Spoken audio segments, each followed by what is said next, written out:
Public speaking के साथ साथ मेरे साथ फियर ऑफ इंग्लिश स्पीकिंग भी था। एक दिन मेरा हाल चाल पूछने मेरे फ्रेंड आए और उन्होंने बातों ही बातों में जिक्र किया द सीक्रेट बुक का। अब मेरे बेटे ने कहा कि मम्मा अब आपको एक रील शूट करना पड़ेगा जहाँ पर आप अपने आप को इंट्रोड्यूस कर रहे होंगे, अपने बारे में बता रहे होंगे इन इंग्लिश। इंग्लिश बोलना is a next level challenge.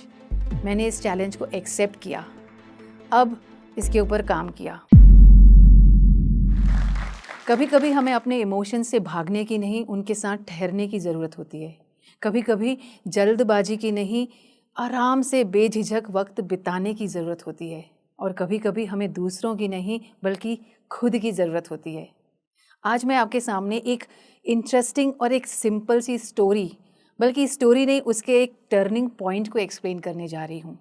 ये स्टोरी है एक स्कूल की, जहाँ पर क्लास 7th का क्लासरूम है।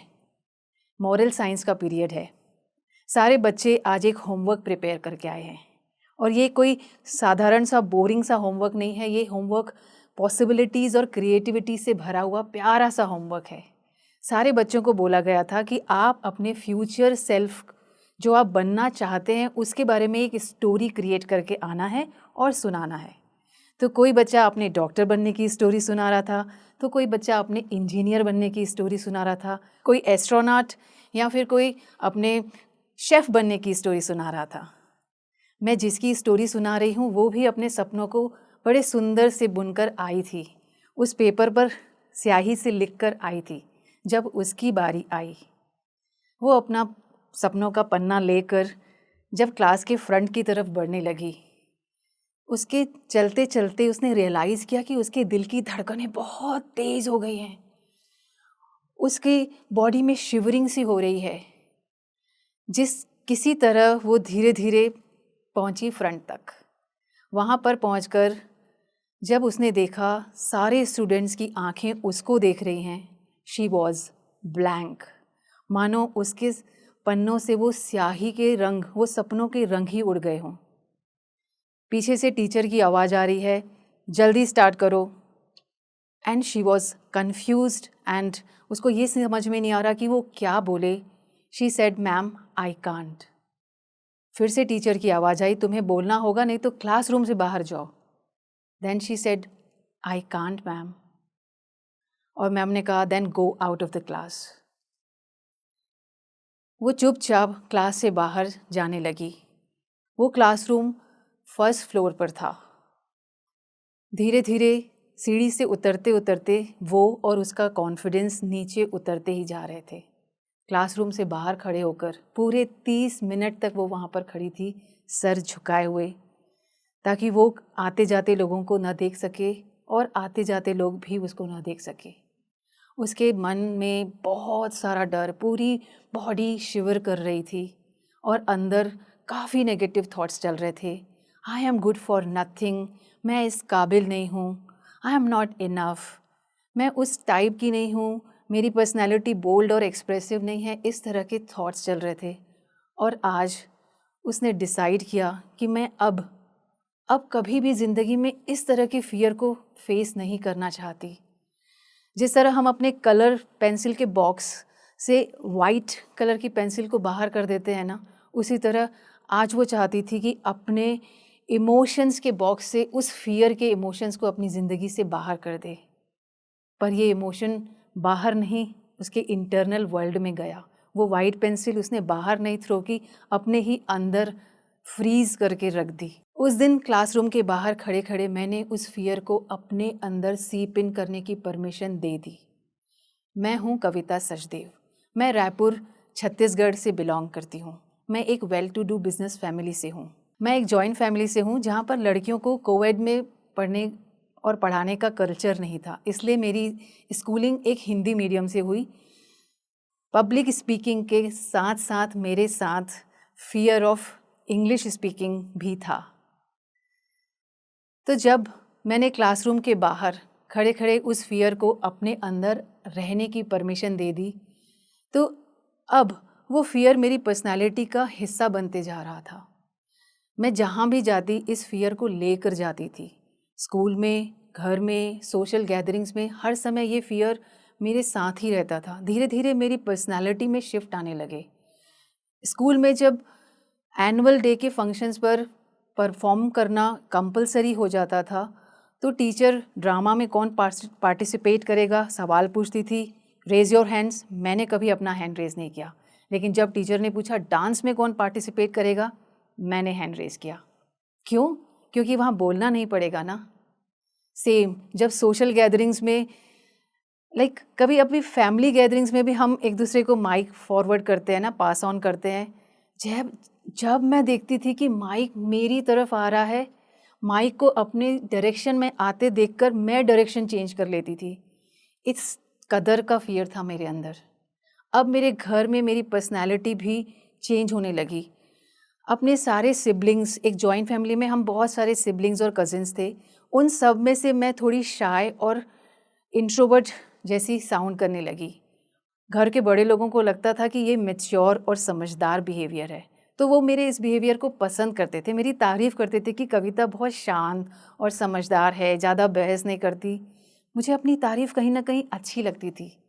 That's why I continued that behaviour for a long time. हम सबको अपनी तारीफ़ चाहिए होती है। उस तरह से ना मेरे बिहेवियर से मुझे अटेंशन मिलता था। इसी बिहेवियर को कंटिन्यू रखते रखते मेरी पर्सनैलिटी ही फॉर्म हो गई। बाहर से तो मैं बहुत सुलझी हुई और समझदार और शांत इंट्रोवर्ट लगती थी, लेकिन मेरे अंदर लिटरली सवालों का सैलाब होता था, ख्वाहिशों का समुंदर होता था। पर वो सब थम जाता था जब मैं कुछ करने के बारे में सोचती थी और डर जाती थी, और हमेशा यही कंक्लूड करती थी, रहने दो, छोड़ो, बाद में देखेंगे। हम इन छोटे छोटे इंसिडेंट्स से भी नहीं सीखते ना, तो ज़िंदगी एक बहुत बड़ा पत्थर हमारे ऊपर फेंकती है, जिसे हम ब्रेक थ्रू एक्सपीरियंस कहते हैं, जिसे हम टर्निंग पॉइंट कहते हैं। मेरी लाइफ में भी ये टर्निंग पॉइंट आया, पर उसके पहले बहुत स्मूथली मैं अपने इस फियर के साथ कॉम्प्रोमाइज़ तरीके से जी रही थी। छोटी बड़ी रिस्क लेने में डरती थी, इसलिए गुड बिहेव करके, अच्छा ठीक है, ओके चलता है, इस तरह के एटीट्यूड से अपने इस फियर को छुपाकर और कंफर्ट जोन में जी रही थी। लकीली मेरी फैमिली भी ऐसी थी, काफ़ी स्मूथ था मेरा बचपन। Even when I complete my studies and got married, marriage के बाद की जो फैमिली, हर जगह मुझे लव और लग्जरी मिली, पर अंदर से जो कॉलिंग थी ना, उस कॉलिंग को मैं लगातार अवॉइड कर रही थी। और एक दिन आया ब्रेक थ्रू एक्सपीरियंस। 2013 में मुझे अस्थमा का, ब्रोंकाइटिस का सीवियर प्रॉब्लम हुआ। इतना सीवियर कि मेरी इम्यूनिटी बिल्कुल शट ऑफ हो गई थी, मेरी बॉडी सुपर सेंसिटिव हो गई थी, ऑक्सीजन लेवल बहुत लो था। उसकी वजह से मैं 20-25 कदम भी नहीं चल पाती थी। I was bed ridden for good 6 months। अपने आप को बहुत वीक और हेल्पलेस फील करती थी।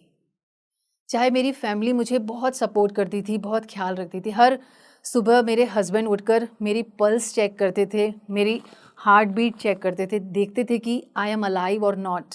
हर शाम मैं अपनी बालकनी में बैठकर आसमान की तरफ नम आँखों से निहारती रहती थी कि कब मेरी ज़िंदगी बदलेगी। सुना है फरिश्ते आते हैं, सुना है कोई मैजिक होता है और लाइफ बदल जाती है, कब मेरी लाइफ बदलेगी।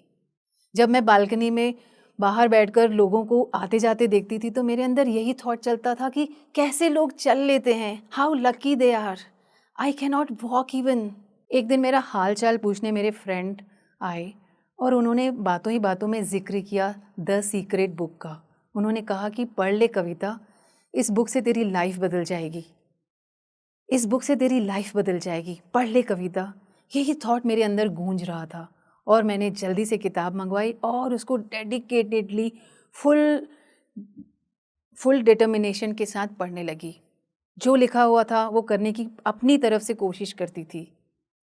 उस किताब ने एक्चुअली मेरे वर्ल्ड को पॉसिबिलिटीज़ से भर दिया। अब तक मैं ये सोचती थी कि हमारी जो भी हेल्थ है, जो रिलेशनशिप है, ज़िंदगी जो भी है, वो हमारी किस्मत के हाथों में है, मेरी किस्मत ही ऐसी है।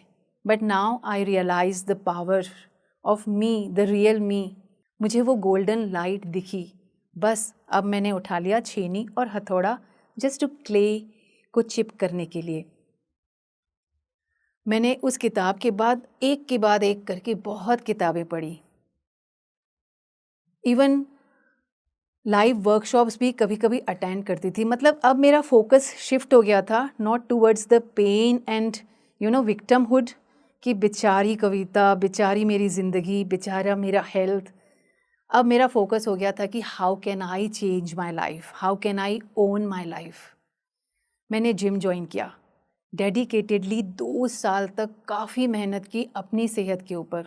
रॉबिन शर्मा की एक बुक में मैंने पढ़ा था कि आप अपनी लाइफ को कहीं से भी शुरू कर सकते हैं, doesn't matter whatever age and stage you are. हाँ, मैं अपनी हेल्थ को लेकर स्टेज 0 पर ज़रूर थी, पर 0 से ही स्टार्ट होता है ना, 1 2। I was thinking about just step 1 and 2, और मैंने जिम में अपना वर्कआउट शुरू कर दिया। देखते ही देखते 2 सालों में मेरी पर्सनालिटी, मेरी फिज़िकल पर्सनालिटी पूरी तरह ट्रांसफॉर्म हो चुकी थी। मैंने स्टार्ट किया था एक बुक वर्कशॉप से। उस बुक वर्कशॉप में मुझे बड़ा मज़ा आता था, जो टीचर लर्निंग्स देती थी। लेकिन एक दिन मैं एक सवाल पर ठहर गई। मैंने रियलाइज़ किया कि बाकी पार्टिसिपेंट्स तो बहुत सवाल करते हैं, पर मेरे अंदर इतने सवाल क्यों नहीं आते। मैंने अपने मेंटर से पूछा कि मेरे अंदर इतने सवाल क्यों नहीं आते। उन्होंने कहा, क्योंकि आपने खुद को शेल कर लिया है। व्हाट? मैं समझी नहीं। उन्होंने कहा कि आपने खुद को प्रोटेक्ट करने के लिए खुद को सेपरेट कर दिया है। अपने आप को कंफर्टेबल रखने के लिए you are living around the people who are same and familiar to you. बात तो सच थी। मैं ऐसे ही सिचुएशंस और डेली रूटीन में रहती थी जो सालों से सेम थी, उन्हीं लोगों के साथ जिनके साथ मैं फेमिलियर और कंफर्टेबल हूँ। इसलिए मुझे नए लोगों की अवेयरनेस तक नहीं आती थी। अब मुझे सच्चाई समझ में आई कि मेरा ट्रू पोटेंशियल यही है, टू बिकम अ स्पीकर। अपने ऊपर काम चालू करने का सोचा। मैंने एक बार के लिए सोचा कि मैं एक कोच और ट्रेनर बन जाती हूँ। बट हाउ कैन इंट्रोवर्ट, शाई, timid person like me can be a speaker? मेरे अंदर भी ये थॉट था। मुझे अब खुद को ट्रांसफॉर्म करना होगा। बस वही दिन था। उसके बाद से आज तक I am learning, I became a life long learner. उस दिन से आज तक आई एम लर्निंग। हर बार कोई ना कोई फियर सामने आता है, बट मैं उसको सॉल्व करना, रिजॉल्व करना काफ़ी हद तक सीख गई हूँ, क्योंकि मुझे अब पता चल गए हैं कि स्टेजेस ऑफ लर्निंग क्या होते हैं। चलिए मैं आपको एक्सप्लेन करती हूँ कि कैसे फियर सीप इन कर रहा था अब, जब मैंने ठान ली कि मैं एक माइंडसेट कोच बनती हूँ। मैंने इंस्टा पेज बनाया अपने सन और हस्बैंड की मदद से। अब मेरे बेटे ने कहा कि मम्मा, अब आपको एक रील शूट करना पड़ेगा, जहाँ पर आप अपने आप को इंट्रोड्यूस कर रहे होंगे, अपने बारे में बता रहे होंगे इन इंग्लिश। फिर से मेरे दिमाग ने वही झलक दिखाई 12 साल की कविता की। No no no no no, यही आ रहा था अंदर से चॉइस। मैंने 1 मंथ का टाइम मांगा, let me learn the fluency of English, क्योंकि मैं इंग्लिश में कोर्सेज कर रही थी, इंग्लिश सुन रही थी और पढ़ रही थी, बट इंग्लिश बोलना is a next level challenge. मैंने इस चैलेंज को एक्सेप्ट किया, अब इसके ऊपर काम किया। जैसे मैंने आपको बताया ना कि मुझे लर्निंग का स्ट्रैटेजी और प्रोसेस समझ में आ गया था। ये कोई रॉकेट साइंस नहीं है, सिंपल है। हम सब अनकॉन्शियसली ये कर रहे हैं और किया हुआ है।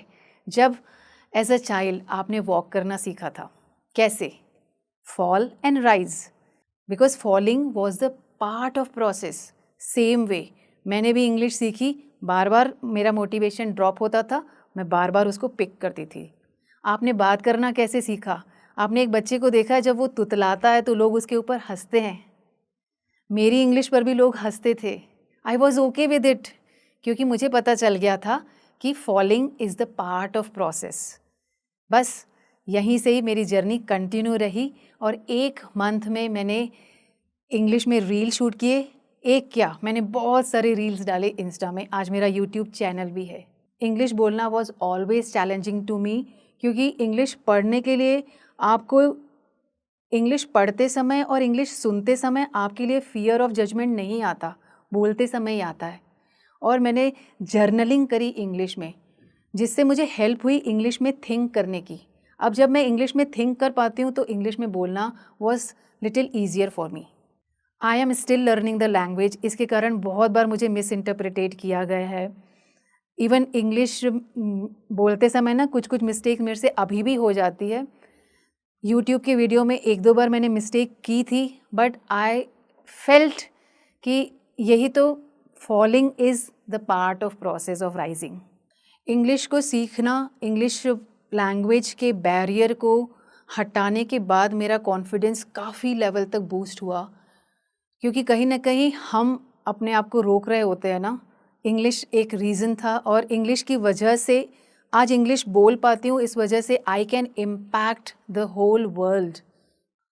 मेरी इंग्लिश स्पीकिंग इतनी अच्छी नहीं थी, इस वजह से मुझे काफ़ी जगहों पर एम्बैरसिंग फ़ील होता था।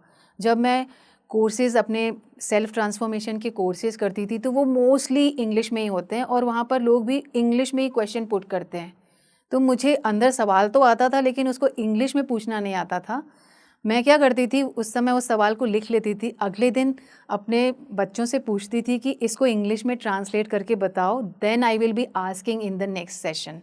इस तरह का एम्बैरसिंग मुझे फ़ील हुआ है just because I was not able to speak English. English की वजह से मेरा कॉन्फिडेंस बूस्ट हुआ, उस वजह से I was able to stand confidently in front of everyone, चाहे वो मेरे लिए नोन हो चाहे वो मेरे लिए अननोन हो। यही कॉन्फिडेंट पर्सनैलिटी लेकर मैं जब अपने रिलेशनशिप में भी जाती थी तो I was very clear and courageous.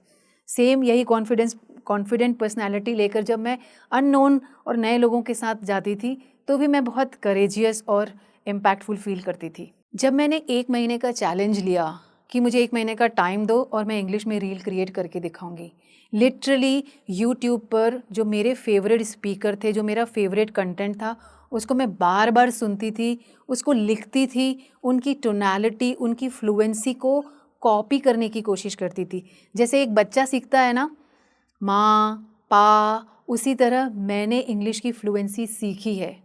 काफ़ी मेहनत लगी, बट जब आप फोकस्ड होकर और बहुत स्पेसिफिक तरीके से सीखने की कोशिश करते हो ना, यू कैन मेक इट। साथ ही मैंने जर्नलिंग भी, जब भी जितने भी हमने सेल्फ ट्रांसफॉर्मेशन के प्रोग्राम्स ज्वाइन किए थे, उसमें mentor used to give us a lot of writing work, self introspection का। तो वो हमें कहते थे कि जर्नलिंग करो, रोज़ लिखो, अपने थॉट्स लिखो। तो मैंने डिसाइड किया कि मैं थॉट्स अपने इंग्लिश में लिखती हूँ, तो उससे मैं इंग्लिश में सोचना भी शुरू कर पाई।